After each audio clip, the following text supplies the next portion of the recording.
That's crazy. That's mind blowing. And yeah, I think the cars, these plaid cars, are like 150 grand or something like that. I didn't look into the price, but they're crazy money.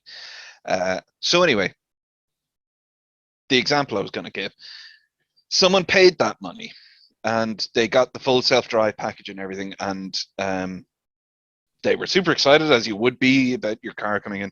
And they got in the car, they tested it out, it was really, really cool. And when they turned on full self-drive, nothing happened. And it threw up error messages. So they're like, oh, and they called up Tesla service, explained what happened. They were like, okay, yeah, we'll book you in, bring in the car. So they brought the car in, they got a replacement car, I think. And then time just started to go by. And it was like 1 week, what's going on? We haven't been able to fix it.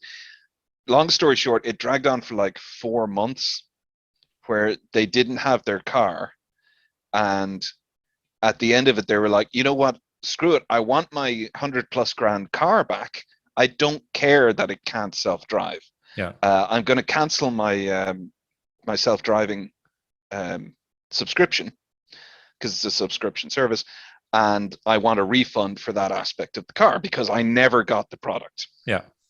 Which seems perfectly reasonable. And they were like, no, we can't do that. And we're charging you for the 4 months of self-drive subscription that you didn't get to use because we had the car for that length of time. So there's like lots of stories that are like that, where they're just being arseholes about it. Like they're not doing good service. Availability of appointments and stuff is few and far between, and people are waiting for ages. There's all sorts of stuff. So there's that. There's the other issues, like, as I mentioned, the 2020 Roadster, as it was known, is nowhere to be seen. It's still in development. Likewise, the Cybertruck was supposed to... Sorry. For future podcast listeners or our 80-year-old selves, it's 2022 right now. So yeah, exactly. So that 2020 Roadster is not exactly 2020 vision right now. But sorry, it was terrible.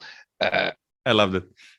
Oh, good. The Cybertruck has been announced since then as well, and I think that was supposed to be on the road this year. I would need to go back and check that, but pretty sure that was supposed to be on the road by now. Also, not exactly missing in action because the prototypes are still being seen, and Elon is still talking about it. I do get the feeling that the Roadster has been kind of backburnered for a little while, and possibly that's because it's predicated on the new battery architecture that they've been working on.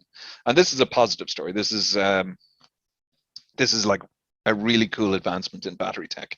Hey, thanks for watching this video. If you want to see the full version, go to the Uncle Gold Podcast YouTube channel or watch the next clip.